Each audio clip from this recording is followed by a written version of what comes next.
back to the MHP Show podcast. On the MHP Show, we talk about anything and everything that has to do with mobile home park investing, operations, crazy stories, and crazy things that we see in this business. And that's what we talk about here on the MHP Show. But before we get started, I want you all to go check out, if you go to derekvickers.com/masterclass webinar, you can get access to my free webinar masterclass where I started from the basics of mobile home park investing all the way up to finding your first deal. So if you go check that out, you can literally watch that entire thing and learn everything you need to know about mobile home park investing. So go check out that webinar. So now, without further ado, I have a very special guest with me today, Mr. Jeremiah Boucher. He's the founder and CEO of Patriot Holdings, and he is the author of How to Win at the Game of Commercial Real Estate Investing. Well, Finding Your Edge. That's How it. to Win at the Game of Commercial Real Estate Investing. I had to switch that up and got that right. But welcome to the show, Jeremiah. Thanks, Derek. Yeah, you're a trooper, man. A full-time mobile home park investor, and not for the faint of heart. Yeah, it's definitely not for the faint of heart. And so, getting started here, I actually, I mentioned to you before, I had started reading the book. We're actually listening to the audiobook. And for those of you that haven't, I recommend you get this because Jeremiah is actually reading the book himself. And it's just a really great book. It's easy to read, and you make it simple to understand, what's a so-called complicated thing as far as real estate investing and things. But I've listened to this part of the book, and I want you to share what your first entrepreneurial journey was with our listeners. Yeah. Well, I mean, my in terms of my model was my dad. So he had a paving company in New England, and I grew up, working for him, and that was not what I wanted to do. Right, to be on a back of a paver for the rest of my life. So I was doing house flips like a lot of your staff or a lot of your listeners there, and what the journey that you've gone through.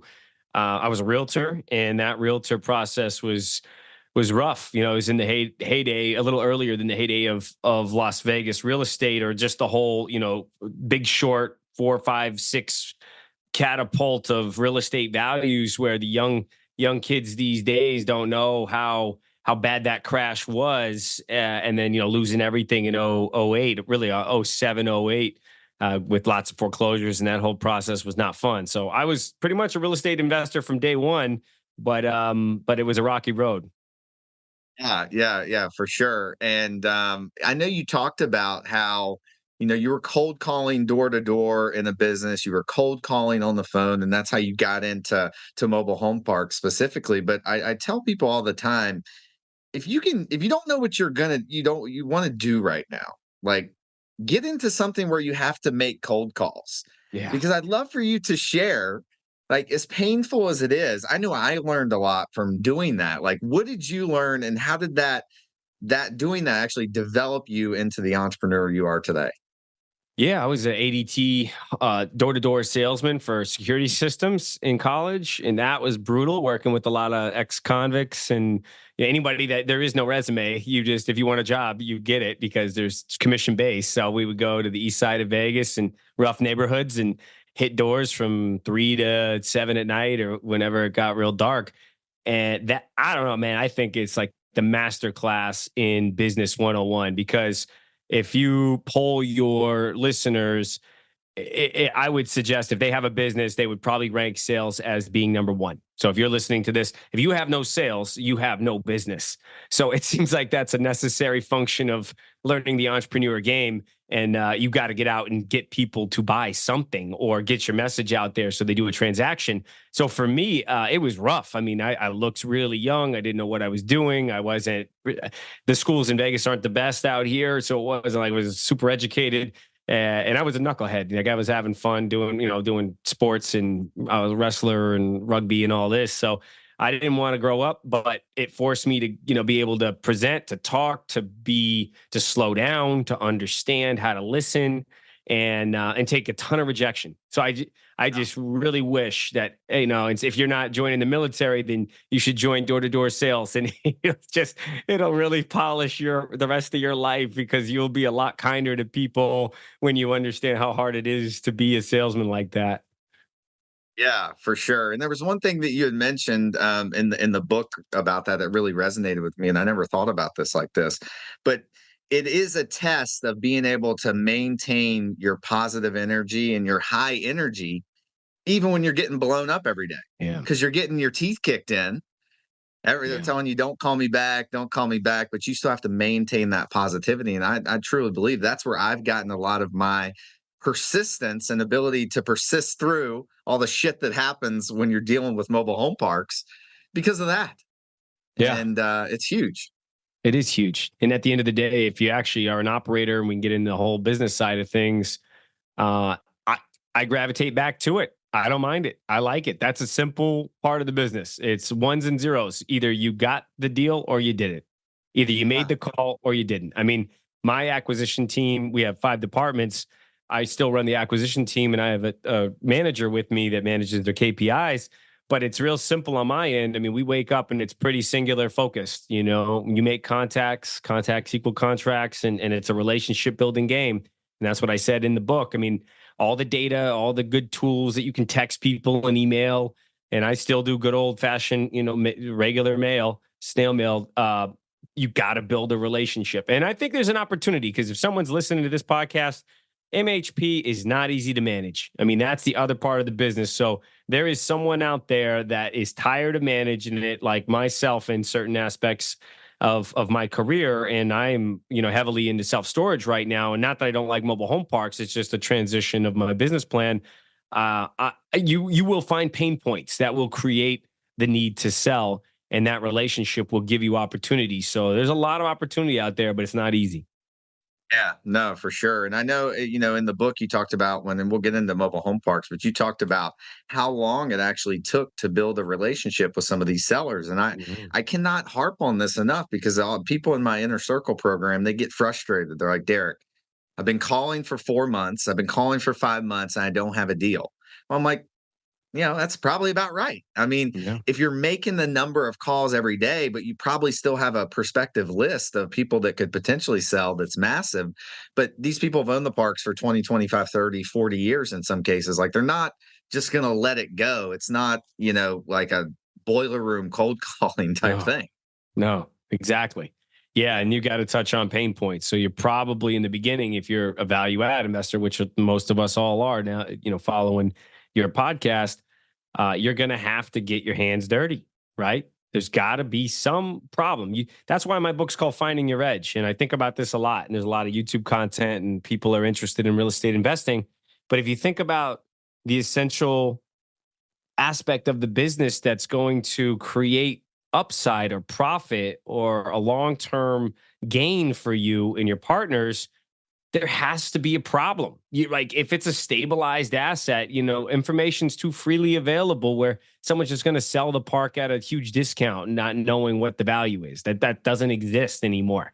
So what you got to do, right, is get in there and do what you teach, and get all the old homes out, get new homes in, get the utilities cleaned up, get the renters paying their rent. Might have to do some creative financing for some people. So all these things, your tenants, I mean, that these take time and focus and energy. The sales part of it, if they are educated with you, and that's what I talked about in the book, is I spent a lot of time when I wasn't succeeding, or when I was working with partners and helping refer deals, or just being a limited partner in the deal, is just learning like a ton, because this asset class, you need to know so much to be successful. Yeah. Yeah, for sure. And I've seen, and I've heard rumblings from guys around the industry, guys that came in 2020 and 2021. Oh, mobile home parks are a passive investment. Let's go full bore at this asset class. And now they're like, "Oh shit, the operations are pretty fucking tough." Yeah. Like, "Oh Really wow, tough. it's not mailbox money, right?" No, no. It's not. Uh-uh. And unfortunately, I think there may be some opportunities with guys like that coming up in the years, that are just like, "Hey, dude, this was a little bit more difficult than we thought. Let's get out of this," for Yeah. sure. Well, if you come to Vegas and you hold one of your events, I'll help. I'm happy to stand up there and teach with you. So I'm here, and I think it's well needed. And the industry's shifting, where you got to really watch out for getting burned with old infrastructure. Obviously, regulation, right? Where a lot of these states are going to be regulating with rent control and what you can and can't do if someone doesn't pay. And then most importantly is you got to sell homes, as you know. You got to buy homes and sell homes, and used homes are pretty much, and at least I love to hear what you say, but pretty much dried up. Anything that's quality. So there's a lot of work to fix up the old beater homes, and that I've really deduced. I'd rather just put a new home, and there's different classes of homes that are cheaper or more expensive.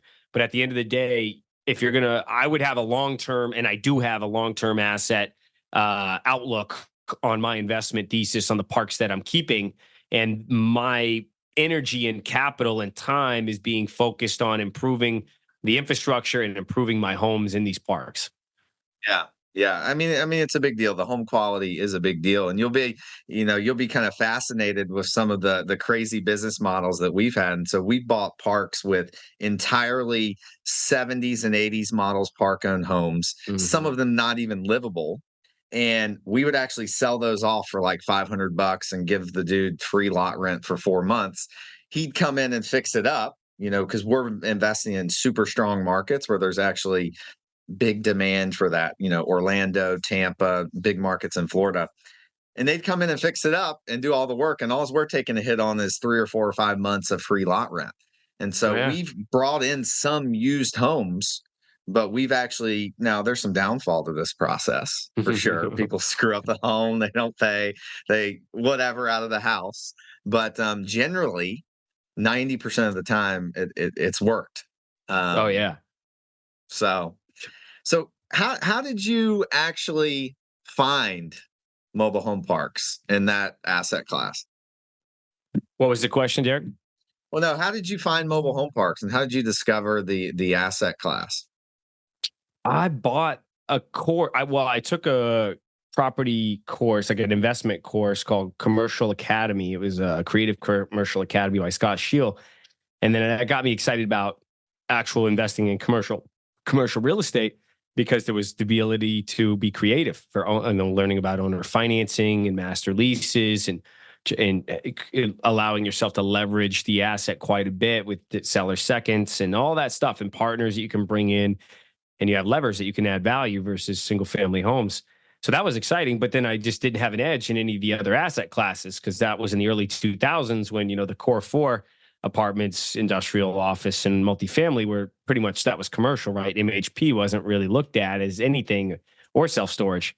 So at that time, I just did my homework online and found Dave and Frank's book there, that, Mobile Home Park Store, the 10-20-10 book. And that really opened my eyes, just real clear and simple on, this is the business plan, and you got to get out there and go talk to owners and find a deal, so I could learn the operations. And that's what I did. I went out there and got all excited, and actually called those guys up and built a pretty good relationship with them. And we hit it off well. And I was living in a foreclosed home. I was really struggling with losing a lot of my credit and my money and everything else. I had homes with the big crash.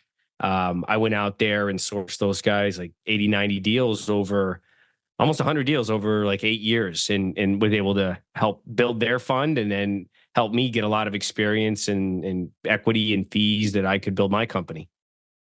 Yeah, and that's awesome, and that's why I really loved your book in the beginning. I'm about 3 hours into the audio now, because you literally started here and just kind of marched your way up. And what you said about living in the foreclosed house, wasn't that like this big fancy, like awesome house that overlooked the strip, I think you said? Yeah, it was a pretty nice house. I mean, Yeah. I was like, I sold a house to a guy in Minnesota, and he's a friend of mine today. And he asked me to watch it and left a key for me. And I ended up like using it a lot more than he thought. And then I eventually, he let me stay. But yeah, it was not a bad place. But it was weird when you're living in someone's house and they don't know you're there. I can imagine so. So I talk to people quite frequently, and they talk about, yeah, I don't want to bring on any partners. I want to own the deal 100% myself. I have to own it 100%. So I know my viewpoint on that. And after listening to your book, I think I know your viewpoint on that, but I'd love you to elaborate on that. Yeah, it just depends on your goals, right? I mean, it just depends on where. But I think the thing I learned over 20 years is, real estate is a business first, and then it's an asset class. So, mobile home parks, storage facilities, these are operating businesses, apartment complexes, and these aren't traditional assets that you can just hire someone and take on that asset and everything's handled, unless you have a 5-star community in Florida owned by ELS, right? And the biggest company out there, one of them. So I think my take on it is, from where I came from, if we're talking about the book, not having any financial education, not having any money, not having any assets, just normal middle class guy. I did not have the resources to get to the goals that I had without partners. And it depends on, and I talk about it in the book again, if you want to keep bringing that up, I'll bring it up. The 4 quarters of investing, when you talk about these different phases, and I break it down into 4 different quarters of a career in terms of the maturity of what you're able to take on and how you can grow. And that first quarter, when you don't know anything, you don't even know what you don't know, and you're broke, and all you know is I want to own real estate. That's the game that I'm playing to get it over the goal line. That was a lot of mistakes made, and like you said, incremental, small steps to get to where I wanted to go. So I needed people. I need partners so I could learn. So as mentors, I needed partners for credit. I needed partners for operational expertise. I needed partners to understand construction in this game. I needed partners to, help me raise money or bring in the money. So yeah, and my whole take on that book was, my edge was the ability to be persistent, take on rejection, learn through just frantic analysis of deals all over the country, and learn what a good deal and what a bad deal was, and then bring those to my partners. Now, if you're in a different stage in your life and you think that you have the cash, you have the credit, you have some expertise in real estate, and you still don't want partners, that's fine. But if you do not have the infrastructure to hire a staff that can manage your park, and not only your park, but other real estate assets, because one park's not going to be sufficient to cover the cost of all of the duties needed to have a high level of operations, where just managing your maintenance and your vendors. No on-site person is going to be great at doing that. You're not going to luck out with that. Managing your bookkeeping and your bills, right, and budgeting. And also managing the actual leasing and the property management. Yeah, you might have a manager on site, but you got to do your rent increases, and they're getting very scrutinized now with the regulating bodies. You have to make sure that you're, just all of the little details of property management are in place.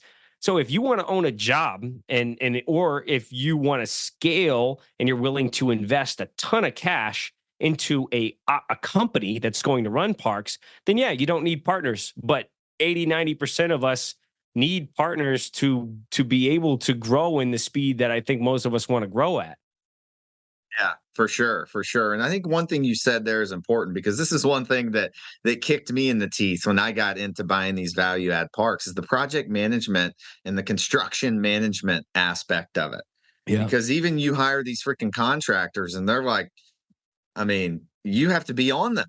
Like, hey, is there 2 inches of asphalt on the ground? Yeah. Like, otherwise, they're going to screw you. And unfortunately, I've gotten screwed over many times by contractors, and I think people in the business have. But exactly what you said. You cannot hire a property manager and give them free lot rent every month, and they're going to be able to handle that competently. It's just not going to happen. No, it's you, your wife, your family. Somebody's going to have to do it, or employees. And that was my big problem, is that the true cost of running these handful of parks at one point was so heavy on when I did own them all individually, when I didn't have a partner, that I had to restructure the business and either grow, and I had to buy more parks, or sell off some of these parks. And I got into storage. But to your point, I'm beat paving because I grew up doing it. And it's very easy to rip people off, for lack of a better term, You can hide a lot with just slapping a little asphalt over the top, and it's all about the grade. It's all about the drainage. It's all about the material that you're putting down as your base and your sub base. That's what matters. And you're right. If you don't know what to look for, and then two, if you don't read the scope of work and have someone check on it, it's so easy to get ripped off because there's just not a huge flood of young people working trades that you have a pool of good people out there that'll do the work. It's just a gap in American economy. So yeah, we're in a tough spot right now I guess my lesson around that is don't be afraid to pay more money. Do not go with your cheapest bid 9 out of 10 times, right? It's true. All about the scope of work, make sure you pay for quality. Absolutely. Absolutely. I tell people that all the time. Don't pay Johnny at lot 10 to come, fix the electric.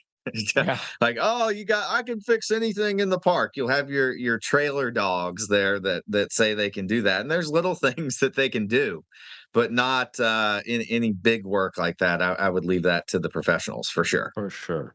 Yeah. And you mentioned something before. I think you were just referencing when you own those parks yourself, you didn't have partners, you saw all the operational inefficiencies.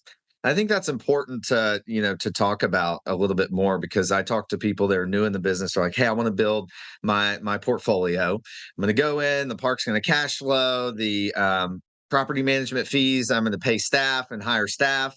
But, even in my experience, your 5% property management fee, you got to be really scaled for that to actually handle, like you said, the bookkeeper, the on-site property managers. And so I just would like you to comment on that a little bit more, in that you just need to make sure your expectations are correct when you're getting to these things, because the property management company is not going to be profitable until you're operating at scale. It's just not. Or if at all, never. Yeah. I mean, it's a necessary evil of owning assets that you control. You have full control over the standard that you want to operate the property, and you control the systems in place. Yeah, it's an important lesson for everyone out there. I think that but I think what you touched on was readjust your expectations. Look at the model, and it was exciting where you could buy a park, you could raise the lot rent quickly, you could make some quick improvements, and then you could sell it and make, $500,000 or whatever, $1 million. And I would say, I'm not in it as much as you now, but I would say those days are far and few. I don't know if that's as prevalent as it was 10 years ago. And it didn't happen overnight. I mean, it took time to do that. It wasn't like we just did, jacked up the rent and that was the end of it.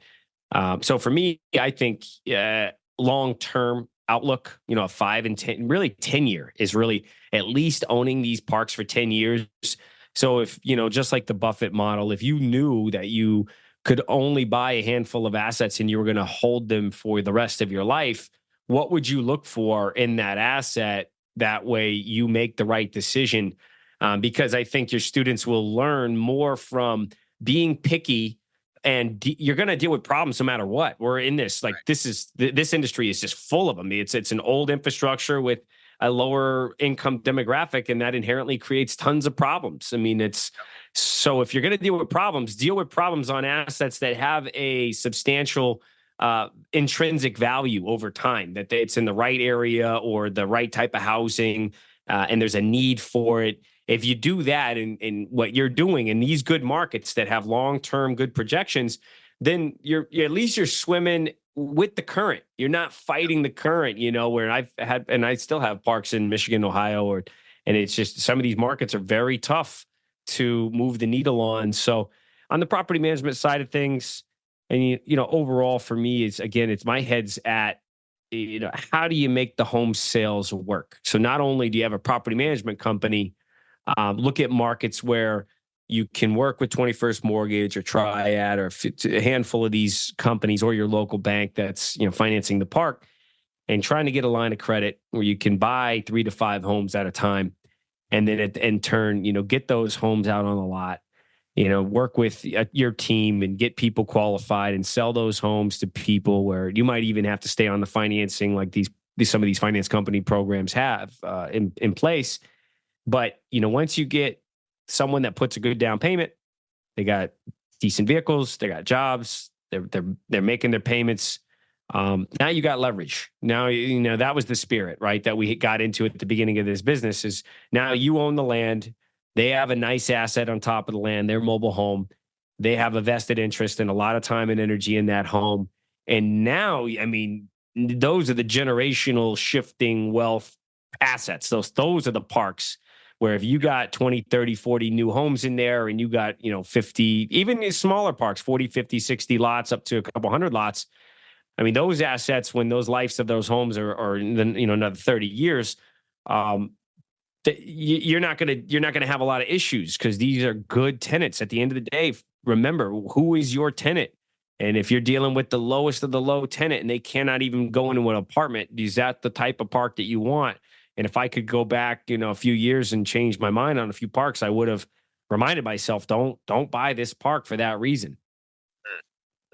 Yeah, I would agree with that. I mean, the tenant base is important, and it can turn a bad park even worse very quickly. It can make it just can be a lot more of a pain to deal with when you've got a lower tenant base in there, which is sometimes what you get, and it inherently comes in some of these assets. But yeah, if you're bringing people into new homes, that's great because you're going to be able to get the tenant that you want in there.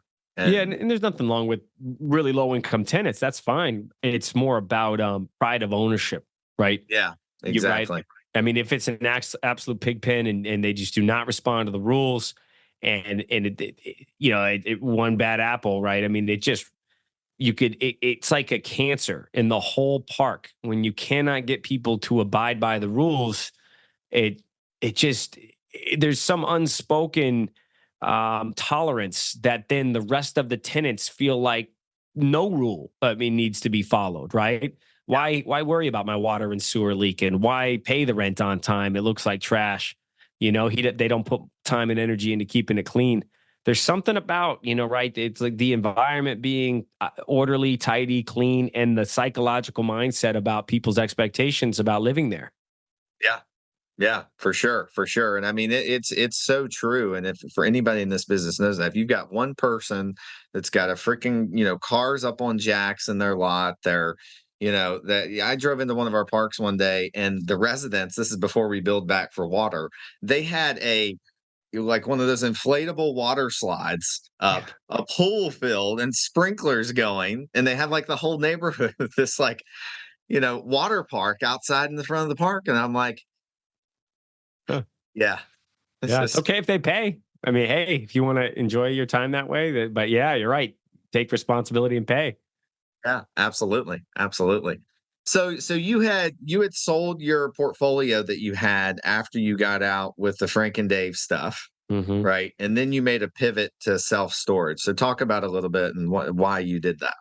Yeah, that was what was it, 4 years ago. That was as of like right now.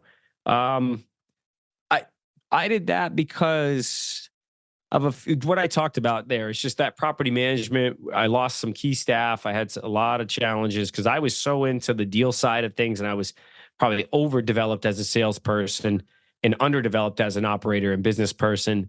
And I needed to reset my bearings of where I wanted to go with my career. And I already started to see the momentum of parks in terms of the values, starting to get out of control. And I wanted control too, where I wanted to be able to control cash flow in a sense of a lot of the parks that I had. I'm sure a lot of the new guys in this that follow you, you got to buy these parks that have a lot of deferred maintenance. I mean, that's just because that's where the challenge lies to get an advantage and for you to find a good deal. And when you take that on, I'd say the lesson that I have for people out there through it is you probably are underestimating the amount of improvements needed for the park, and you better tally up those funds somewhere somehow from partners or from other liquid sources of cash, because I underfunded a lot of my deals just because I didn't have money. So I just bootstrap everything, and it wasn't fun because when you're living and dying off the cash flow, or you're doing improvements off the cash flow, and you don't have partners, then one water leak for $4,800 in Vegas, because you can't find cheap staff, or vendors, that eats up that month's cash flow, or like the hydrant breaks, or the health department comes in, multiple times, and you got to fix certain issues, or you got to demo a home, and that's another, at the time of $5,000 and nonstop. It was like, so my return on equity was so low. At the time I had roughly $10 million that I wrote in there with all those years I built up of all that equity in the parks that I had. And I literally was struggling to distribute $120,000 to myself. I was getting 1.2% on my money. I was like, oh my God, on my equity. And I this was pre-COVID, right? 2 or 3 months before COVID hit. And I didn't care though. I didn't care that the assets went up after I sold them.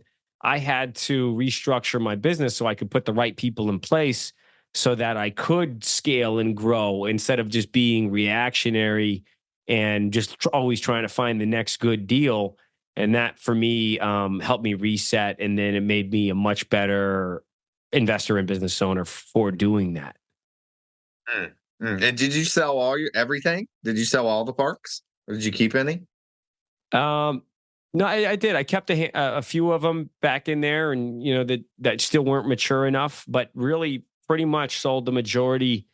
And that's when self-storage was an opportunity that I felt was still undervalued, because some of these mom and pop, I saw the same parallels to parks, right? Where you just had mom and pops that owned assets, and the industry was going through a transition with more institutional buyers or more experienced buyers buying in secondary and tertiary markets, and the values were starting to creep up, but it was still early. And I had that background in paving and site work and understanding about drainage and understanding, obviously operations and real estate investing.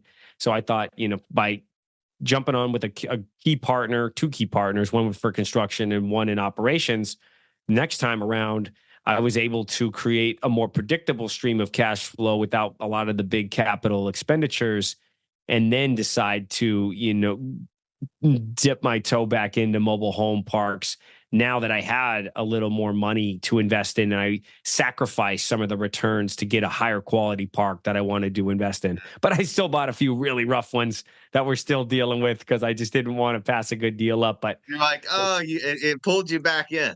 It did. My staff's going to kill me on some of these, but now it's over. Like we're dealing with it, and they're pretty much there. Yeah, and just like infrastructure and code enforcement type stuff, health department, utilities, and just the evictions and old homes. Yeah. They can be. I think I said on one show they can be soul shattering. The super value add deals.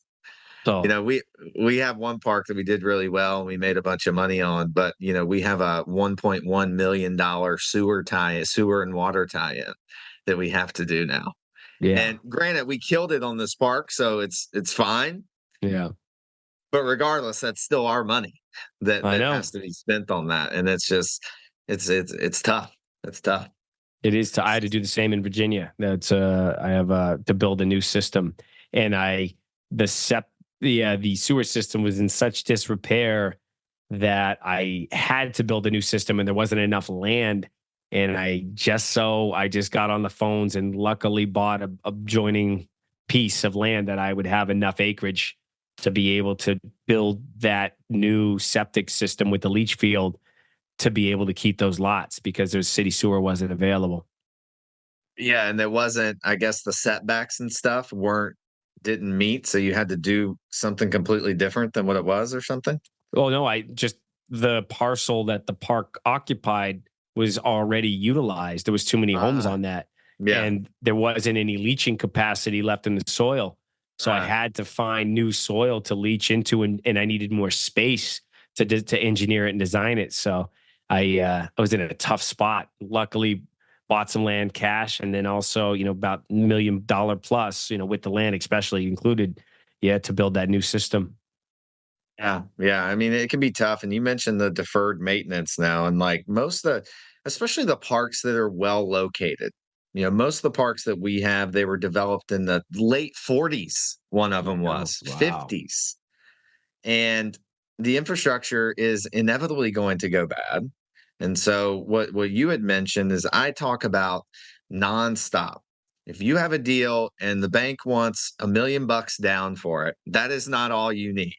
You need to No. go and you need to walk that property. Yeah. You need to, in addition to your improvements, the utilities, you need to capitalize well, the anything else on there that you think that you're going to have, and that just comes from experience and, making mistakes like I have and I'm sure you have, so Mhm. and new investors into this space, when I talk to them and then I'm like, hey, we're doing this value add deal, they're like, well, why are you bringing this much extra money to Mhm. the table? And I'm like, well, let me break it down and explain to you.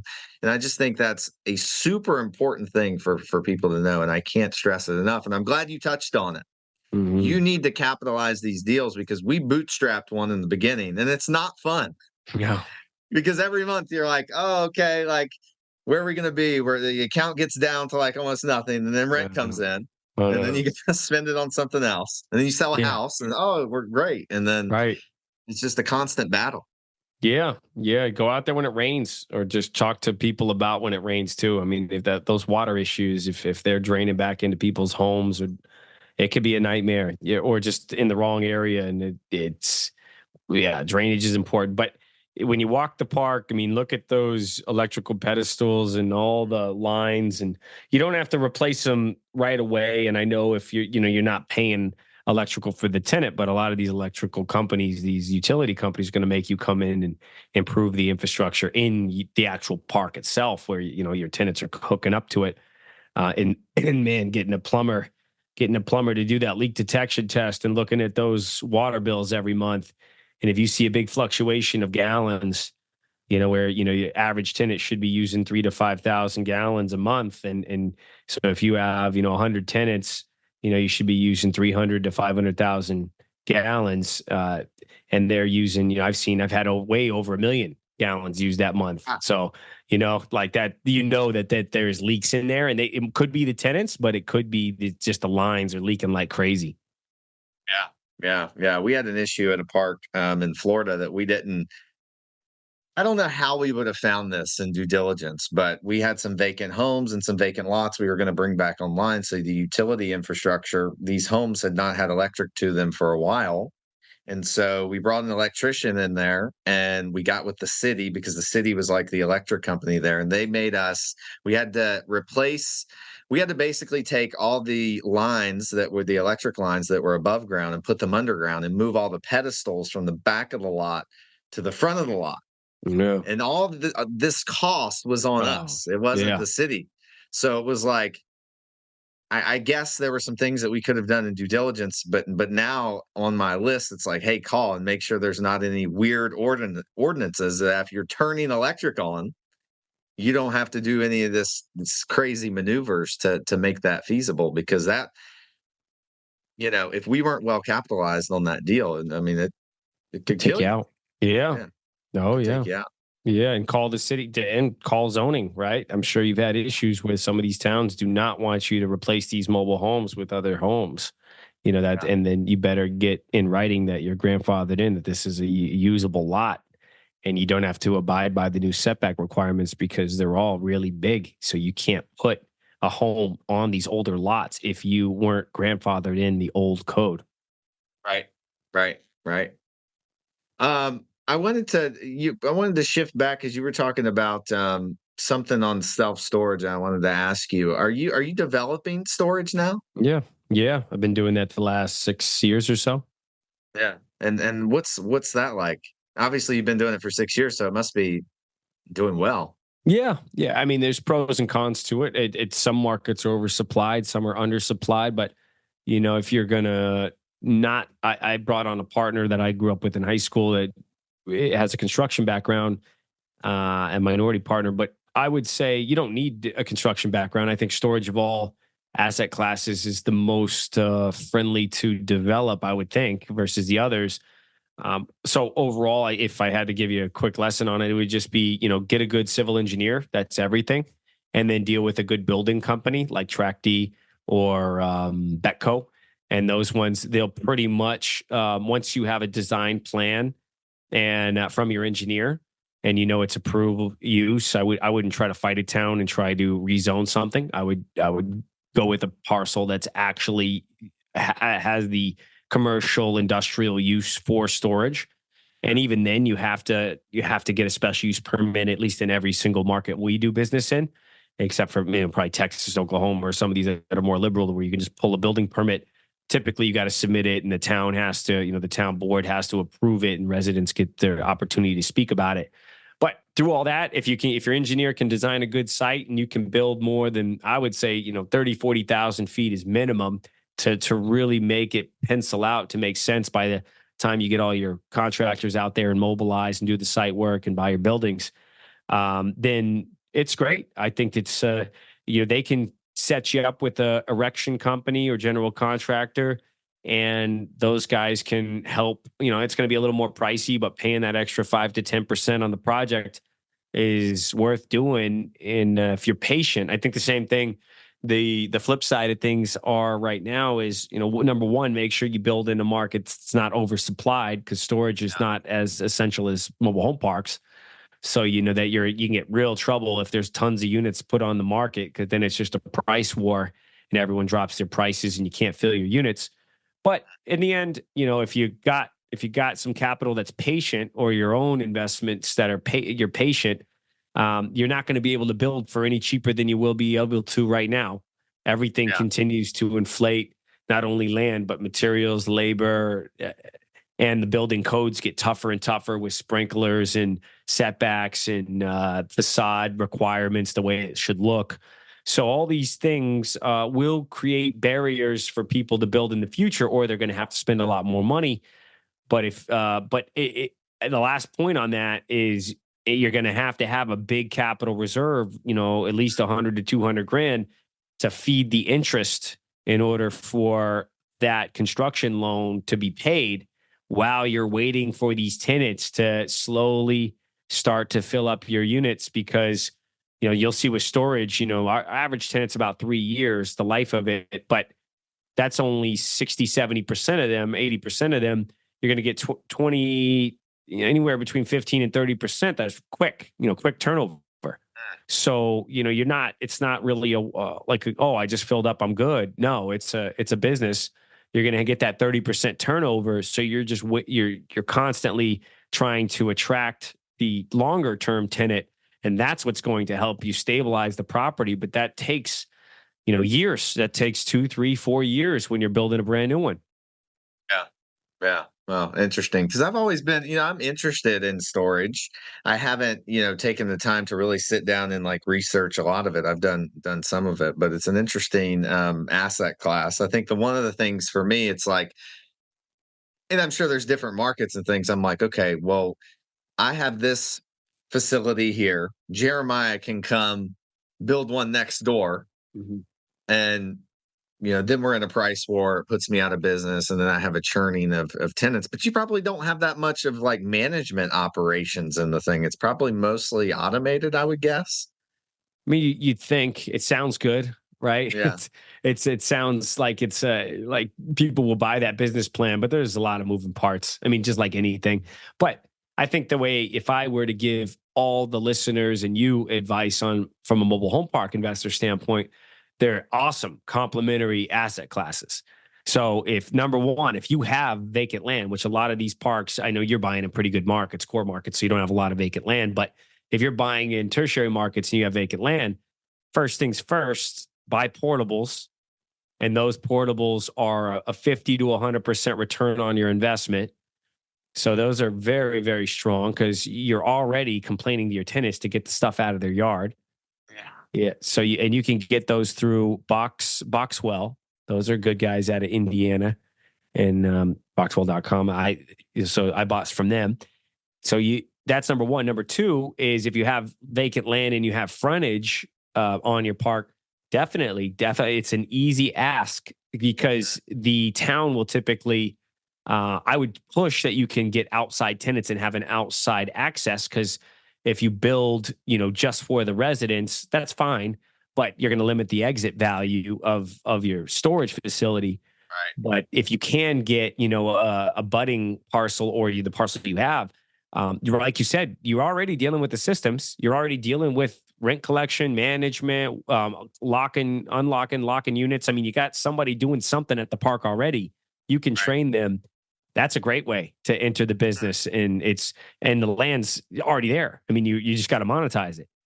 Yeah. And these portable storage things, I think I know what you're talking about. They're basically like little containers, basically, that they wheel onto to your property. Yeah, yeah, and they're personal property. They're not real property, so you don't have it doesn't increase your real estate tax.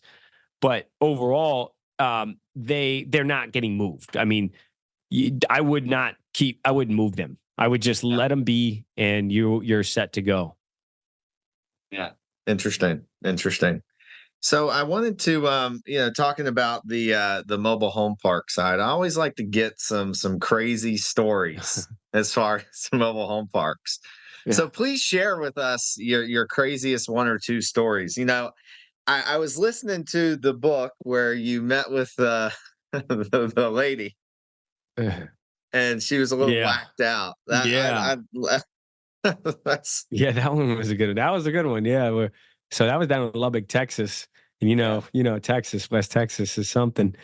And there was a woman in her gotta be 70, and she was like the nice, sweet lady, and she had about 140 pads. And there was probably 40 or 50 park owned homes though. So you didn't know what you were getting into, but on the surface it sounded like good price, because you see all that income hit when you're renting those homes, and that's such a enticing, when that thing's bringing in $600,000, whatever, $50,000 a month, and you're like, wow, I can get this for $2 or $3 million. This is an amazing deal. So you go out there, and then we go out to dinner with this woman and her son, and we went to this little Mexican restaurant in town, and it was very like normal type of meeting. And then the next morning, when I'm going to inspect the park, we show up in the rent-a-car, me and a partner at the time, and it was like 7 a.m. And it was so weird because we pull up next to the truck. It was a pickup truck, the maintenance truck, and the maintenance man, obviously we could tell, was driving the truck. And then it was just him. But then the older woman's head pops up like into the window, and she was like, her head was down, and she had like white powder all over her nose, and it looked like she was eating a powdered donut. And they were talking a mile a minute, and they were, you could tell their lips were all over their gums, and it was just she was doing cocaine, and at the park at 6 a.m. with the maintenance man when we're doing our inspection the same day. And it was like they were just so chaotic, and it was just the weirdest. It blew my mind, blew both of our minds. Like we were like, I cannot believe we just saw this. Like it can't be real. Yeah. Did you buy that park? No, thank God. Thank God. I mean, it was just such a rough park. I'm sure that was one of those ones that, I mean, maybe they could, when they pay weekly and those people are in and out, and they got 2 or 3 maintenance staff just keeping these homes together, because you got the next person coming in the next week when the last person doesn't pay. Yeah. And not for me. No. There's like, we were looking at buying from a guy. He's literally got, I don't know, I think 150 pads or something. He's got people paying weekly, bi-weekly, monthly, like people paying like 3 months. The craziest operation you've ever seen. Yeah. And I'm like, how do you even like run that through your head every month? How do you manage collections there? Like, I just don't know. I don't either. Yeah, I can't do it anymore. Yeah. Give us another crazy mobile home park story that you had. Well, the one that I talked about in Oklahoma, where the first time I got one of the deals with Dave, where the owner financed me, and when I went out there, this was an old tough guy, and he would just always either hang up, or he would just be real gruff on the phone, and he had like 50 or 60 pads. And he finally said, I wouldn't give up. I just kept calling the guy over and over. And then he had a health issue, and he finally said, yeah, I'll sell it. And he goes, but I need a handshake deal. And I'm sure you've heard that, a lot with these guys. So you got to go out there and meet him in person before you sign the contract, which is such a big risk, because you could waste so much time and energy, which I've done in so many places. For sure. You show up and it's nothing of what they described. And this was even right at the beginning of Google Maps, but you couldn't get much info. So you don't know what you were getting into. And when I went out to Oklahoma, and went in to the guy, the guy had a single family home on the front of the park. So he lived at the park in a normal home. And I go inside and, it just smelled and it was full of cockroaches. Like I've never seen it, and full of mice and rat shit. And like I was like, what is going on? So like I sat down on the couch and he was on his like chair watching TV and shut it off. And there was like roaches on me and rat shit. It was on the couch and on the counters. Like there was no like open space anywhere. There was Coke and cookies and Big Macs and snacks, and every single surface area had something on it, and it was like animals all throughout this house. Like it was the worst, and I had to like buckle down and just get to the end of the meeting. And the guy ended up selling it to me, for like 300 grand with 30 grand down, but no one else would buy it. I was like the only guy that would buy it. So that was a brutal process. So I got it. And then I did, we completely rebuilt the park, made it nice, finally turned it around. And then a day before closing, I'm at the gym in Las Vegas. I had a little office space in next door was the fitness center. And I'm on the treadmill and I see on the nightly news, ABC nightly news, this is before cell phones. I saw the picture of my park with a tornado, like one of the homes in the power lines, wrapped up in the power lines. And it said terror hits this town that it was in. And the park was destroyed with a tornado. And the buyers backed out, and I lost out on the transaction. And I felt bad for the people. I mean, too, we had damage control. We had to help people, get housing and just figure out what we were going to do. And then FEMA came in and helped, and Red Cross, but it was just devastating where I worked so hard to get to this point, and at the very end, it fell right apart. And I actually read Sam Walton's book, and then I was just like, I was at the same time reading that same book, and that happened to him for his first Walmart. And it inspired me where it's like, well, I can't give up. I mean, you just buckle down, do it again, and it's going to work. You just got to keep pushing forward. And he did that. And obviously, I wanted to be a successful investor too. So we got it worked out. But it was the funny thing at the very end of that story was that like 2 weeks later on Sirius Radio, Howard Stern was talking about that story. And he's like, what idiot buys a mobile home park in the middle of Oklahoma? It's like a magnet for this type of stuff. And I was like, fuck you, Howard. Like I was just on my way to the office. I heard him I was just getting over it. We're turning things around. And I'm like, I can't believe he talked about what happened there on his morning show. You're going to see him one day and be like, Howard, fuck you, man. I remember that. You dissed me on your show. I know. We made it work. Yeah. Well, Jeremiah, dude, I appreciate you coming on, man. Is there anything you want to leave our listeners with before we get out of here? No, I think we need better operators. We need better education in the space. I think mobile homes are the best form of affordable housing in the country, hands down. I've looked for myself. I bought a modular home up in New Hampshire for my second home. I think it's the future, and it's been the future. It's just been the foundation that no one talks about for affordable housing. And I hope keep doing what you're doing.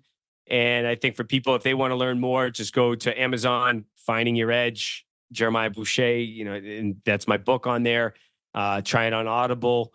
And that's everything I've learned to this stage. So I hope other people get good lessons out of it, and they stick with this and don't get impatient.